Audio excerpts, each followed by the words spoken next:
The transport shuttle's landing clamps hit the docking bay floor with a metallic thunk that echoed through the empty space. Riley Pierce unbuckled her safety harness and stretched her arms above her head, hearing her spine pop after 3 days of travel. Behind her, something scratched against the inside of a reinforced carrier box. "Yeah, I know. You hate it in there," Riley said, grabbing the handle of the carrier. Through the ventilation holes, 2 black eyes stared back at her with what could only be described as pure judgment. The cargo door hissed open. Riley stepped onto the platform of Waypoint Helix Station, a massive research facility that orbited a dead moon somewhere in the outer band. The air smelled sterile and recycled, nothing like the dusty warmth of home. She missed the wildlife center already. A 4-armed creature in a security uniform approached her, its orange skin reflecting the harsh overhead lights. It held up one hand in the universal stop gesture, while another hand tapped at a data pad. "Name and purpose," the guard said, its voice buzzing through a translator device. "Riley Pierce, xenobiologist. I'm here for the Predator research program." The guard's eyes flickered to the carrier in her hand. "What is in the container?" "My colleague," Riley said with a straight face. The guard's translator made a confused clicking sound. It aimed a scanning device at the carrier. The device beeped twice, then displayed something that made all 4 of the guard's hands freeze. "That reading cannot be correct," the guard muttered. It scanned again. Same result. "You have brought a Class D Predator onto this station? Scraps isn't that bad once you get to know her. Class D Predators are not permitted in civilian areas. This is a research station, not a zoo." The guard's voice had risen an octave. 2 more security personnel were jogging toward them now. Riley set the carrier down carefully and pulled out a folded document from her jacket pocket. "Special dispensation from the Galactic Science Collective. Section 47, subsection 12. Emotional support animals are permitted for personnel working in high-stress research environments." The guard snatched the document, scanning it with suspicious eyes. The other 2 security officers had arrived now, hands hovering near their weapon belts. One of them, a tall reptilian with green scales, peered at the carrier. "What species is it?" the reptilian asked. "Honey badger. From Earth." All 3 guards took a step backward. "Earth?" the first guard said. "The Death World?" "That's what the address says," Riley replied.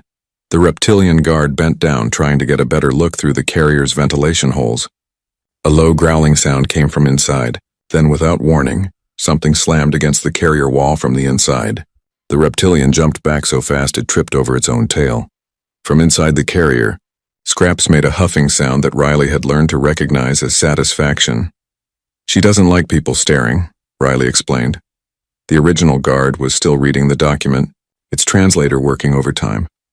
"This says the animal is for emotional support. You have a psychological condition?" "I work with dangerous predators for a living. Scraps helps me stay calm." "The Predator helps you stay calm around other predators?" The guard looked like its brain was trying to process an impossible equation. "She's good at her job." Before the guard could respond, another voice cut through the conversation. "Let them through." Everyone turned. A tall, elegant creature with 4 arms and silver-white fur approached. It wore the dark blue coat of a senior researcher. 2 of its hands held data pads while the other 2 clasped behind its back. "Dr. Valesh," the first guard said quickly. "This human has brought an unauthorized predator onto the station." "I authorized it," Dr. Valesh said smoothly. Its large eyes studied Riley with obvious curiosity. "The Galactic Science Collective sent the request directly to my department. Ms. Pierce is here to help us understand predator behavior. What better way than to observe how humans interact with their own world's predators?" The guards looked uncertain. Dr. Valesh's authority clearly outranked them, but they still seemed deeply uncomfortable. "The creature will be confined to appropriate quarters?" the reptilian guard asked. "Of course," Dr. Valesh said, though Riley noticed it didn't actually promise anything specific. The guards reluctantly stepped aside. Riley picked up the carrier and followed Dr. Valesh across the docking bay toward a large corridor. Behind them, she heard the guards muttering to each other in worried tones. "Thank you for the rescue," Riley said once they were out of earshot. "No rescue necessary. Your credentials are legitimate." Dr. Valesh glanced at the carrier. "Though I admit I am curious. I have read much about Earth.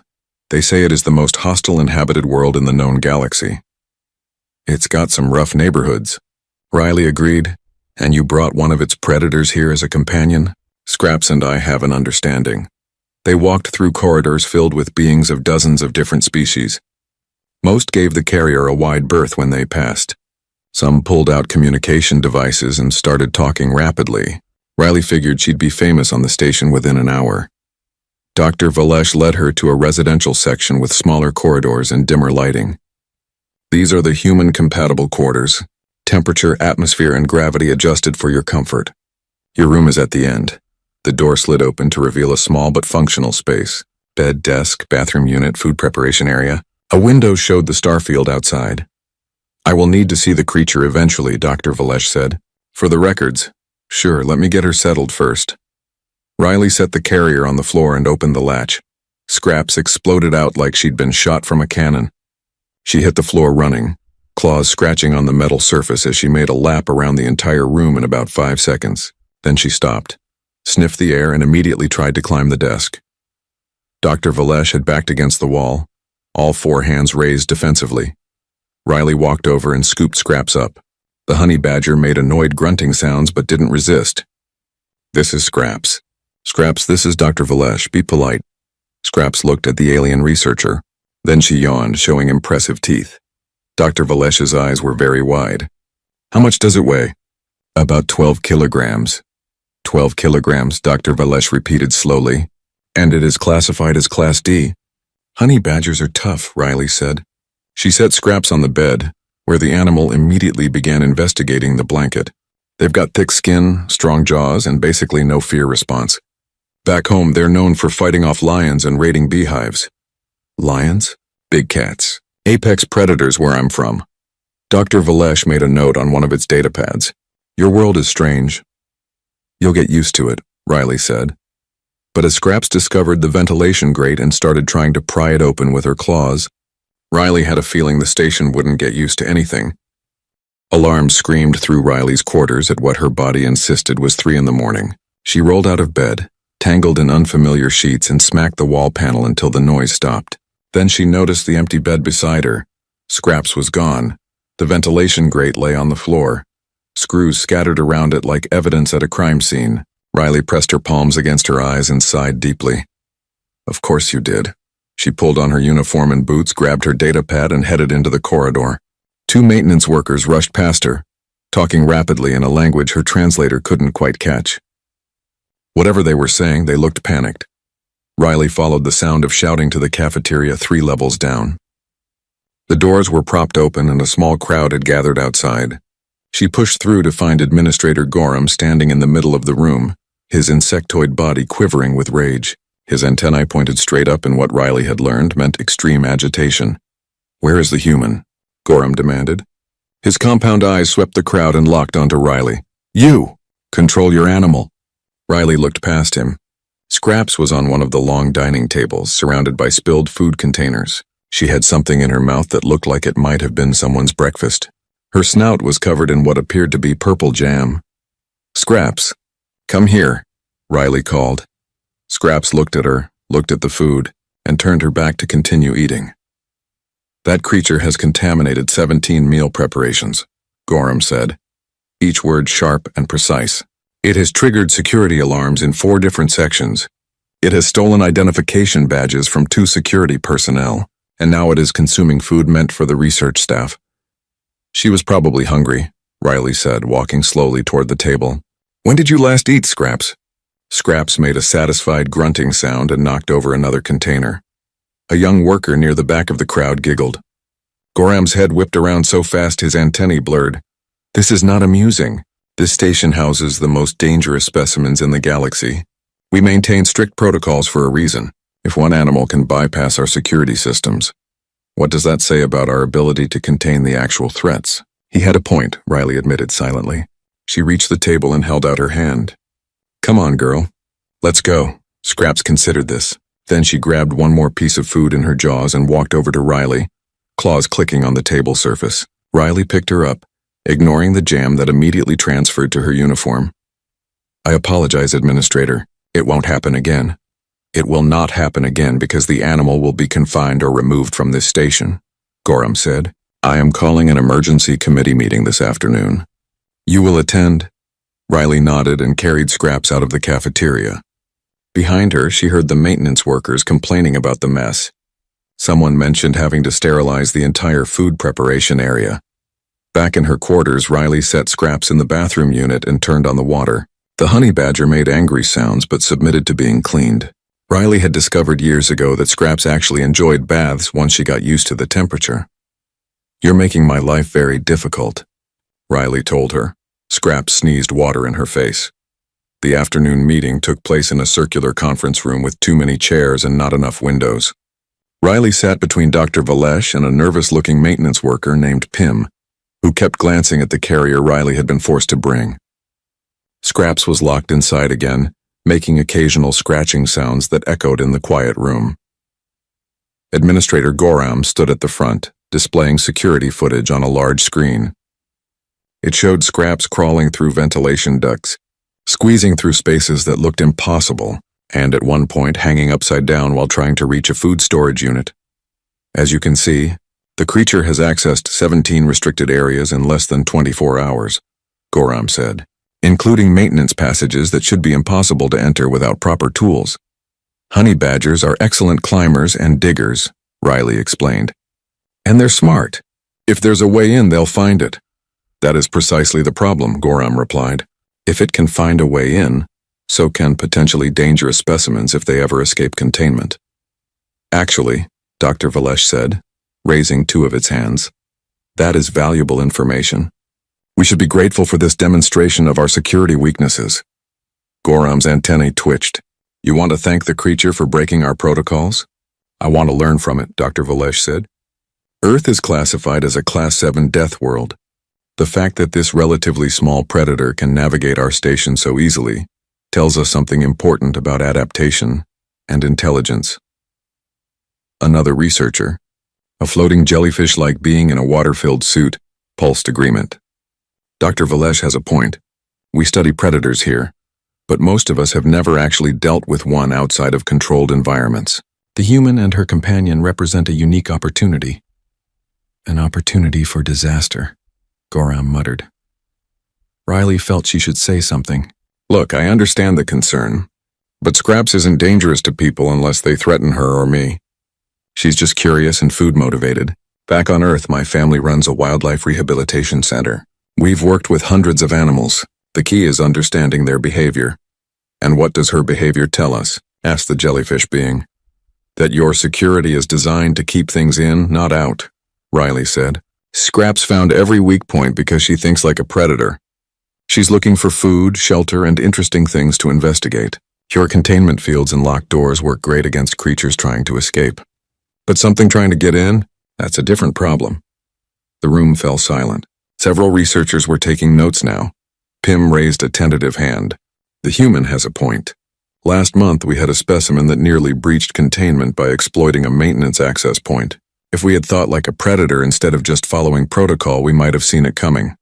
Goram looked like he wanted to argue, but Dr. Valesh cut in. I propose a trial period. 1 week. Ms. Pierce will continue her work and we will monitor both her and the honey badger. If there are no serious incidents, she stays. If there are problems, we revisit the issue. The other researchers murmured agreement. Goram's antennae drooped in what Riley interpreted as defeat. Fine, 1 week. But the creature will be monitored at all times. He pointed at Riley. And you are personally responsible for any damage, theft, or chaos it causes. Understood, Riley said. After the meeting, Pim caught up with her in the corridor. He was short with soft gray fur and large eyes that suggested his species had evolved from prey animals. I meant what I said in there, Pim told her. I work in maintenance. I see the weak points every day, but nobody listens when I report them. Maybe your friend can help make this place safer. Riley smiled. She's good at finding problems. Not always good at fixing them, but definitely good at finding them. From inside the carrier, Scraps made a sound that might have been agreement. That night, Riley reinforced the ventilation grate with industrial adhesive and wedged her desk chair against it for good measure. Scraps watched these preparations with obvious judgment. Don't look at me like that. You brought this on yourself, Riley said. She lay in bed staring at the ceiling, wondering if this job had been a mistake. But then she thought about Goram's comment during the meeting. about what it meant that scraps could bypass their security. Maybe the galaxy needed to see what Earth animals could do. Maybe they needed to understand that survival wasn't just about technology and protocols. Maybe they just weren't ready for honey badgers yet. Across the room, Scraps had already found a new ventilation grate to investigate. 3 weeks later, Riley stood outside containment cell 19, reading the warning label that covered most of the door. Hazard level 5. Aggressive territorial response. 3 handler injuries. Approach only with full safety protocol. This is the one? Riley asked. Dr. Valesh nodded, 2 hands clasped nervously in front of its chest while the other 2 held data pads. The specimen is from Draven Prime, a world with gravity twice what you are used to. It is a pack predator, but this one was separated from its group. Since arriving here, it has injured every handler who has attempted contact. Through the reinforced window, Riley could see the creature pacing in the far corner. It looked like someone had crossed a bear with a lizard and then made it angry. Thick scales covered its body and its eyes glowed faintly in the dim light of the cell. What kind of injuries? Riley asked. Lacerations, broken bones, 1 crushed hand, Dr. Valesh said. We need to move it to a larger containment area, but it attacks anyone who enters. Riley studied the creature's movement pattern.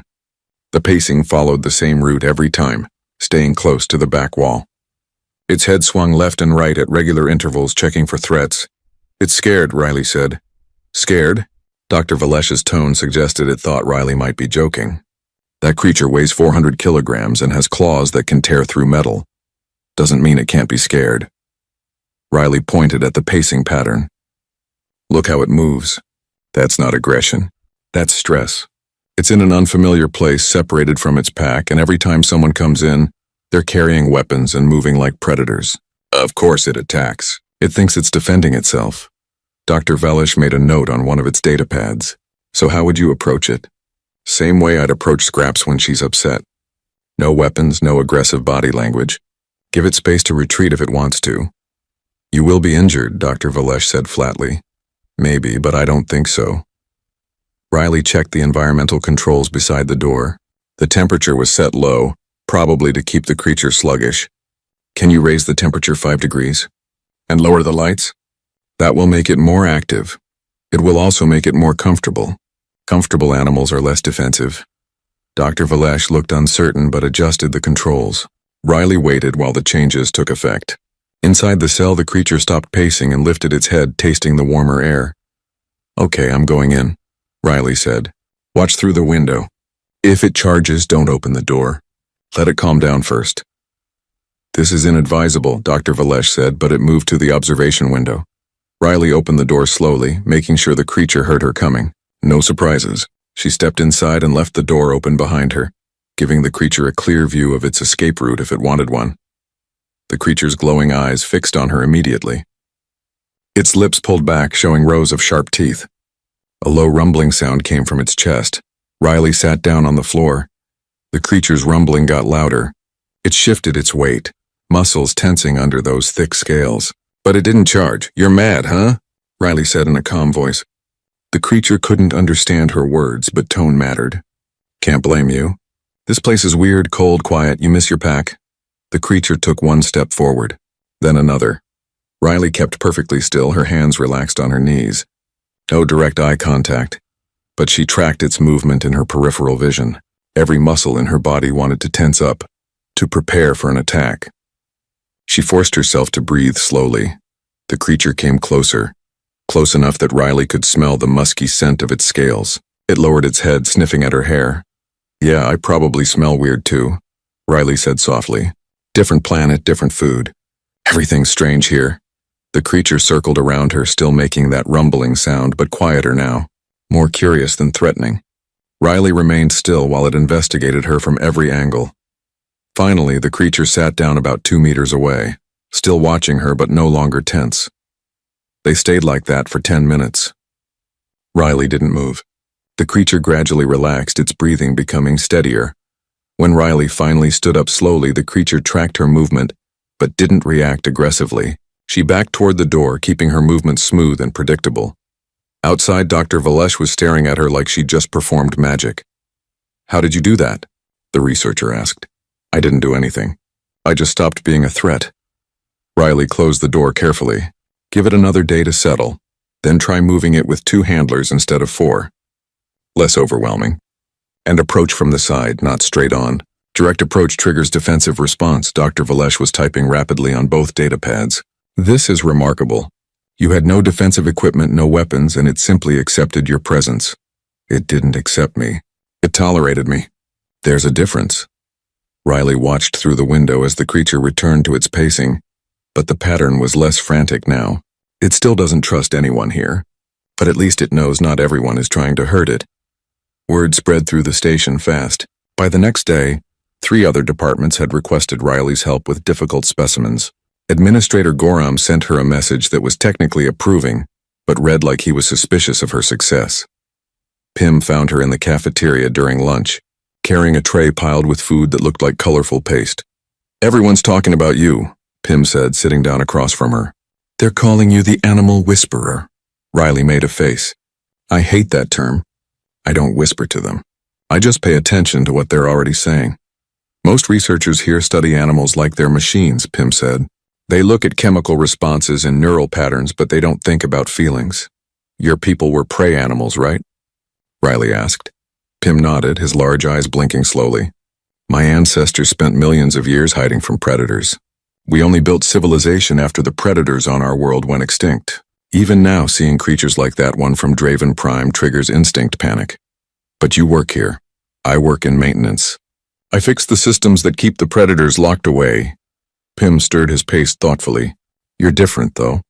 You walk up to these creatures like they're your neighbors." "On Earth, they basically are," Riley said. "Humans evolved alongside mega-predators. We didn't wait for them to go extinct. We learned to live with them, hunt with them sometimes, avoid them other times. Made us paranoid and adaptable. Is that why you brought Scraps?" "Scraps keeps me honest. When you work with dangerous animals every day, it's easy to get overconfident. But Scraps reminds me that even small creatures demand respect." Riley smiled. "Plus, she's good company." As if summoned by her name, an alarm chirped on Riley's datapad. "Security alert. Unauthorized animal in Research Lab 7. Riley sighed and stood up. Speaking of Scraps, she found the honey badger in one of the research labs investigating a containment unit that held some kind of bioluminescent plant. 3 researchers stood on chairs and tables, watching nervously as Scraps pawed at the container's latch. "She cannot open that," one researcher said, though it sounded more like a prayer than a statement. Scraps popped the latch open. "Scraps, no." Riley rushed forward and scooped up the honey badger before she could stick her nose into the container. "That could be poisonous." Scraps made an irritated huffing sound and tried to wriggle free. The researcher who had spoken climbed down from the chair slowly. "How did it open a magnetic latch?" "Trial and error," Riley said. "And she's been watching people open doors all week." "Honey badgers are smart. Smart enough to bypass security systems designed to contain Class 5 specimens," the researcher said, but there was admiration in its voice now, not fear. Riley tucked Scraps under her arm. "Come on, troublemaker. Let's go find you something legal to investigate." As she left the lab, she heard one of the researchers say, "Earth must be terrifying if that is considered a small predator." Riley smiled to herself. They had no idea. The sirens started during dinner shift, a pulsing wail that meant something had gone very wrong. Riley dropped her fork and ran toward the containment section with everyone else streaming through the corridors. Her datapad was already lighting up with emergency alerts. Containment breach. Sector 7. Multiple specimens loose. Where's Scraps? Pim shouted, running beside her. "Quarters locked in," Riley said, though her stomach twisted with doubt. Scraps had been getting better at opening doors. They reached a security checkpoint where guards were directing personnel away from the affected areas. A holographic display showed the station layout with red sections marking the breach zones. At least 6 containment cells had been compromised. Dr. Valesh appeared from a side corridor, all 4 arms carrying different devices. "Riley, you should not be here." All non-security personnel are ordered to safe rooms. "What happened?" "System failure in Sector 7. The magnetic locks disengaged simultaneously." Dr. Valesh's hands trembled slightly. "We have power predators, ambush hunters, and pack animals all loose in the same section." On the holographic display, Riley watched security teams trying to corner a specimen, but the creature kept slipping past them into ventilation passages. Another team had sealed off a corridor but couldn't get close enough to use their containment equipment. "They're approaching wrong," Riley muttered, studying the movements. "Look, that one's a climber. They're trying to trap it on the ground, but it just goes up. And those pack hunters there, they're using fear responses. If security stops chasing, the specimens will find places to hide and calm down. We cannot simply leave them loose," Dr. Valesh said. Administrator Goram's voice cut through the noise. "All personnel will follow evacuation protocols. Security will handle containment." Riley looked at the display again. The breach zone included maintenance passages that connected to nearly every section of the station. If those specimens found their way into the residential areas or life support systems, the situation would get much worse. Her datapad chirped with a new alert. Her quarters. "Door breach detected. Scraps is out," Riley said, already moving. "Where are you going?" Dr. Valesh called after her. "To find my colleague." Riley ran against the flow of evacuating personnel, ducking into a maintenance stairwell that would take her toward her quarters faster. The sirens were louder here, bouncing off metal walls in disorienting echoes. She took the stairs 3 at a time. Her quarters door was indeed open, hanging at an odd angle like something had forced it. Inside, the room was empty. The ventilation grate was off again, and Riley could see scratch marks leading into the duct. "Of course you went toward the danger," Riley said to the empty room. She pulled up the station schematic on her datapad. The ventilation system connected everywhere, including Sector 7. If Scraps had gone into the ducts during the breach, she could be anywhere. Riley traced the most likely route with her finger. Scraps always moved toward food sources or interesting sounds. Right now, the most interesting sounds would be coming from the containment area, where all the commotion was happening. She grabbed her emergency kit from under the bed and headed back into the corridor. A security guard tried to stop her. "Ma'am, you need to evacuate. I'm looking for my honey badger. She's loose in the breach zone." The guard's expression shifted from stern to horrified. "The Earth predator is loose? She's not the problem right now, but she might be in danger from the other specimens." Riley pushed past. "I'm going in. I cannot allow that." "Then come with me," Riley said over her shoulder. "Either way, I'm going." The guard hesitated, then spoke into his communicator. Riley didn't wait to hear the response. She headed toward Sector 7, following the emergency lighting strips on the floor. The corridors grew quieter as she got closer. Most personnel had evacuated this section. Ahead, she could see security teams positioned behind portable barriers, weapons pointed down an empty hallway. Riley approached slowly, hands visible. A security captain saw her and made angry gestures to turn back. "I can help," Riley called out. "Civilian. Evacuate immediately." "I'm the xenobiologist working with Dr. Valesh. I've been handling your problem specimens for 3 weeks. I know their behavior patterns." The captain seemed torn between following protocol and accepting help. Before he could decide, a sound echoed from the hallway beyond the barriers. Something between a hiss and a growl. "Contact," one of the guards shouted. A creature emerged from the shadows, its crystalline body refracting the emergency lights into rainbow patterns. Riley recognized it from the specimen files. An ambush predator from a cave world, nearly invisible in low light with bladed appendages that could slice through metal. The security team raised their weapons. The creature froze, its body shifting colors to match the wall behind it. "Don't shoot," Riley said quietly. "You'll just make it defensive." "It is already defensive," the captain hissed back. "No, it's confused. Look at how it's moving. That's not attack posture. It's trying to figure out where to go." The creature took a hesitant step forward. The security team tensed. Riley stepped around the barrier before anyone could stop her. The captain made a sound of protest, but Riley was already walking toward the creature with her hands relaxed at her sides. "Easy," Riley said in a soft voice. "You're lost, huh? All these lights and sounds." Her cell was dark and quiet. The creature's body flickered through several colors. Its bladed appendages flexed but didn't strike. Riley angled her body to the side, not blocking the corridor but not directly facing the creature either, offering it a path that didn't go through her. "That way," Riley said, gesturing to a side passage. "Temperature drops by 5 degrees down that corridor. Darker too. More like home." The creature remained still for a long moment. Then it moved, flowing past Riley like liquid glass, heading down the corridor she'd indicated. Within seconds, it had disappeared into the shadows. Behind the barrier, the security team looked stunned. "How did you know it would listen?" the captain asked. "I didn't, but I knew it wanted out of here more than it wanted to fight." Riley turned to look at the holographic map on her datapad. "The other specimens are the same. They're not attacking. They're escaping. If we give them paths to secure areas, they'll take them." A scream echoed from somewhere deeper in Sector 7. Human lungs, Riley recognized. Her blood went cold. "That's Pim," she said, already running. She found him backed against a wall in a maintenance access corridor, frozen in terror.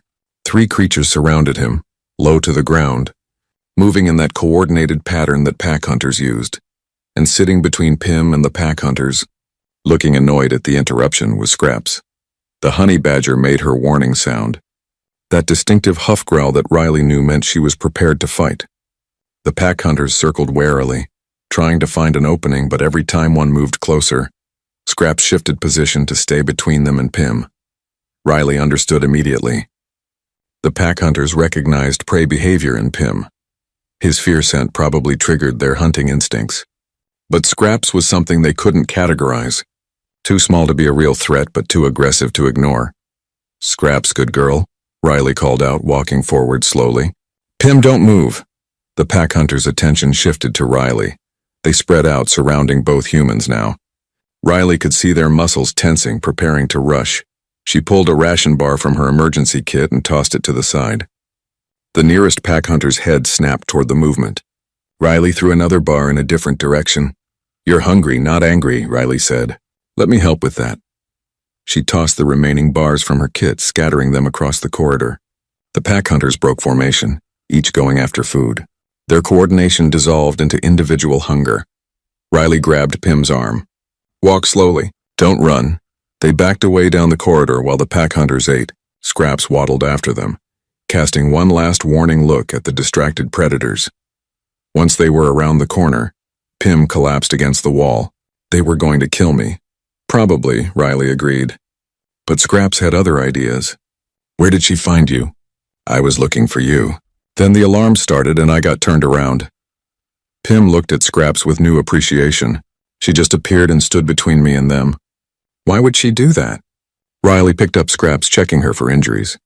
"She likes you, and honey badgers protect their friends. That small creature protected me from pack hunters. Honey badgers don't care about size differences," Riley said. "Just ask the lions." Riley led Pim and Scraps through the maze of corridors, following her mental map of the station layout.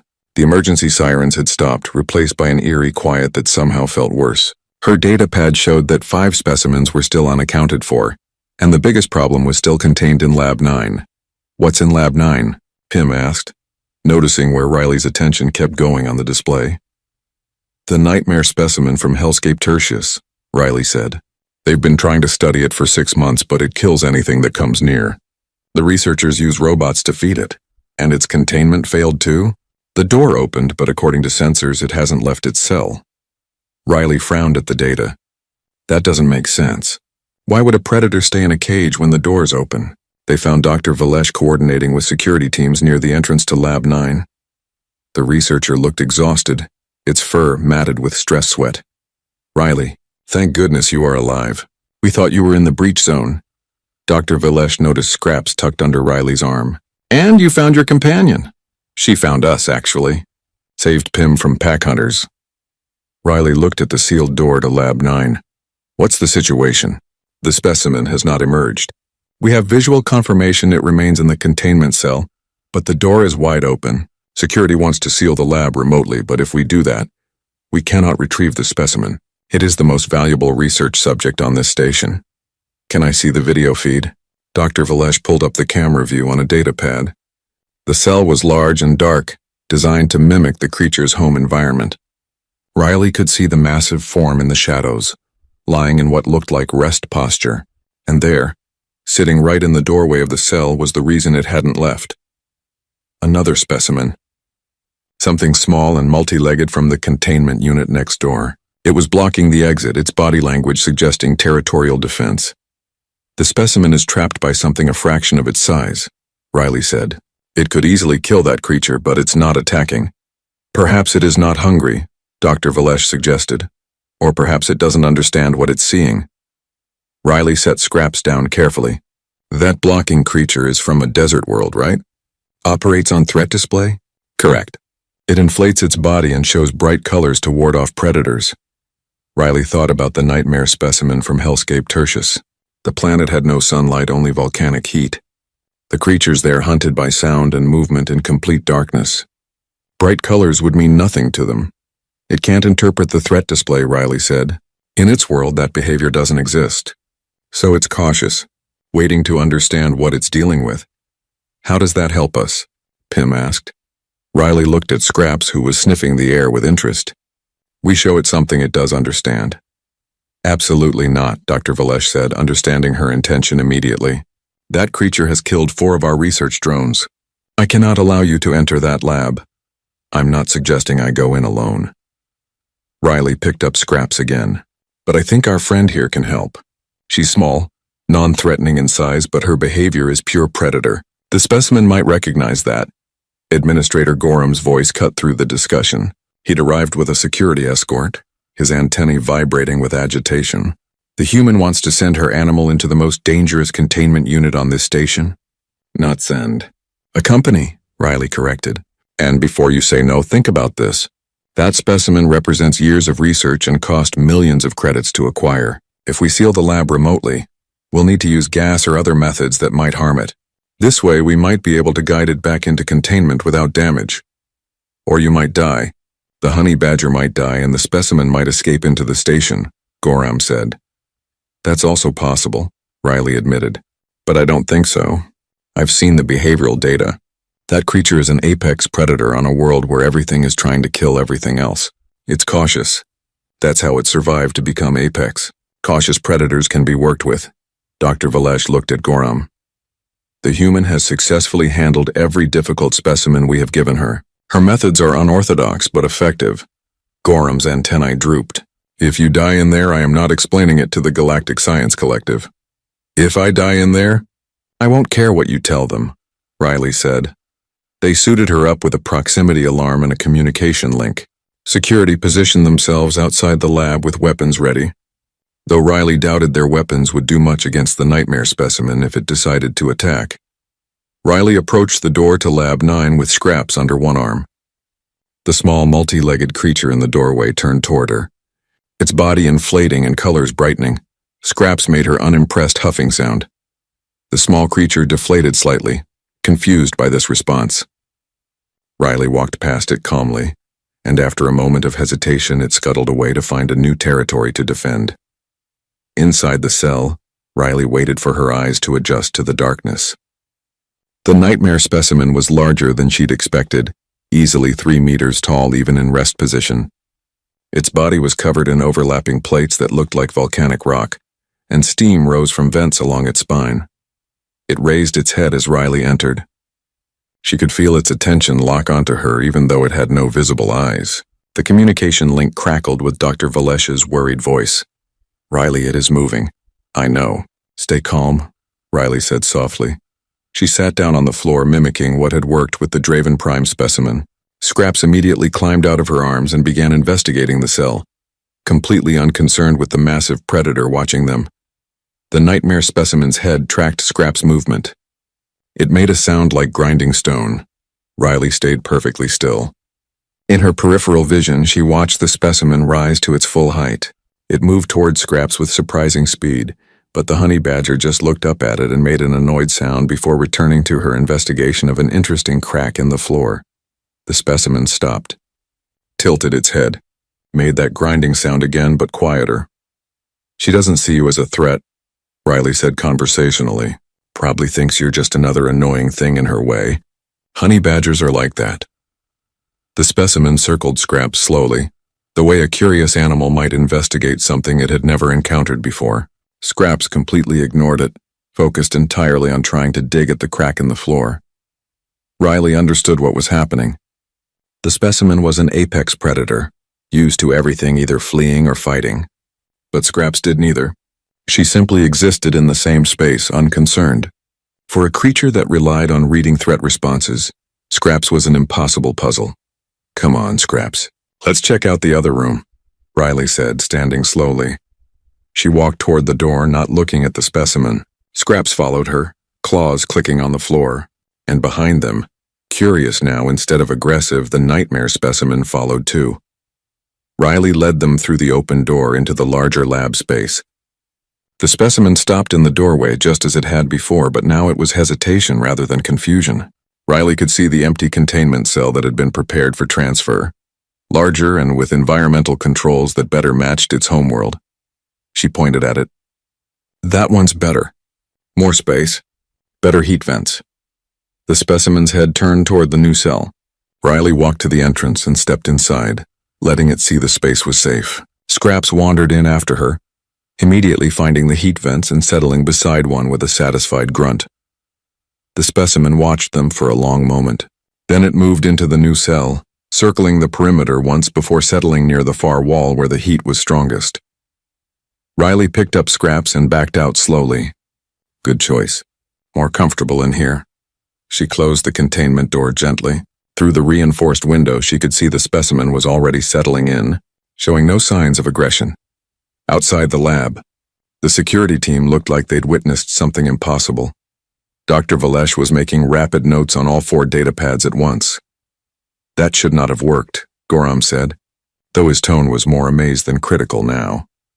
It worked because I brought the right negotiator, Riley said, holding up Scraps. Sometimes you don't need weapons or force. Sometimes you just need something the other predator can't figure out. Pym was smiling so wide his face might split. A honey badger just walked an apex predator into containment like it was no big deal. Honey badgers don't care about big deals, Riley said. That's their secret. 2 days after the containment breach, Riley sat in the medical bay while a robotic scanner checked her for injuries. The scan had been Administrator Gorham's idea, along with a mandatory psychological evaluation that Riley had politely declined. She felt fine. Tired, but fine. Scraps lay on the examination table beside her, allowing the veterinary specialist to check her over. The specialist, a feathered being with gentle hands, kept making fascinated chirping sounds. Her bone density is remarkable, the specialist said, and this skin thickness. I have never seen a creature this small with such physical defenses. She's built tough, Riley agreed. The question is why, Dr. Valesh said from the doorway. The researcher entered carrying data pads as always, but now they were filled with notes about the breach response. I have been studying Earth's evolutionary history. Your world is unusual, so I've heard. Dr. Valesh settled into a chair, placing the data pads carefully on a nearby table. Most inhabited worlds follow a pattern. Life develops, predators and prey reach balance. Intelligence emerges in species that learned cooperation. But Earth never reached balance. Your evolutionary pressure never stopped, Riley nodded. Ice ages, supervolcanoes, asteroid impacts. Every time life got comfortable, something came along to shake it up. So your species evolved not for one environment, but for constant change, Dr. Valesh continued. You learned to adapt to anything, to see patterns in chaos, to remain calm under pressure because pressure was all you ever knew. I never thought about it that way, but yeah, I guess so. The specialist finished examining Scraps and declared her healthy, though it recommended against letting her fight any more pack hunters. Scraps made a sound that suggested she'd do whatever she wanted, regardless of recommendations. A message came through on Riley's datapad. Administrator Gorham requested her presence in the main conference room. When she arrived, she found a formal gathering waiting. Station leadership, senior researchers, and several people she didn't recognize wearing Galactic Science Collective insignias. Ms. Pierce, Gorham said, his tone formal but not unfriendly. Thank you for joining us. I have been reviewing the incident reports from the containment breach. Am I in trouble? On the contrary. Gorham gestured to the display screen behind him, which showed statistics and video footage from the breach. You successfully guided 6 specimens back into containment with minimal use of force. You prevented injuries to personnel, and you demonstrated handling techniques that our trained security teams could not match. One of the collective representatives spoke up. We have reviewed Dr. Valesh's reports on your work here. Your approach to xenobiology is unlike anything we have seen. The collective would like to offer you a permanent position as Chief Behavioral Specialist. Riley glanced at Dr. Valesh, who was trying to hide a smile behind 2 of its hands. That's very generous, Riley said. But I should mention that where I go, Scraps goes. We are aware, the representative said dryly. We have amended station protocols to accommodate honey badgers. Also bears, wolves, large cats, and whatever else your planet might consider an emotional support animal. Scattered laughter rippled through the room. There is one condition, Gorham added. Your honey badger discovered 17 security vulnerabilities during her exploration of the station. We need those weaknesses documented and corrected. You and she will work with our security team to test the new protocols. You want Scraps to break into things on purpose? Under controlled conditions, yes, Gorham said. If she can get through our security, we need to know about it before something more dangerous does. Riley looked down at Scraps, who sat at her feet looking innocent. You heard that? You're getting paid to cause trouble now. Scraps yawned, showing all her teeth. Over the next weeks, Riley settled into her new role.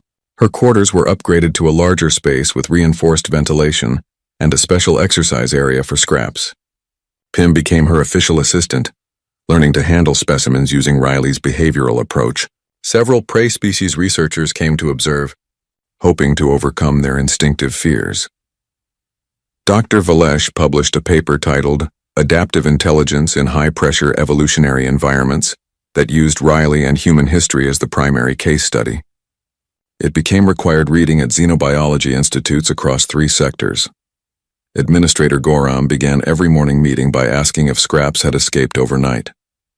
Riley appreciated that he'd developed a sense of humor about it. One afternoon, Riley stood in the observation room overlooking the nightmare specimen's containment.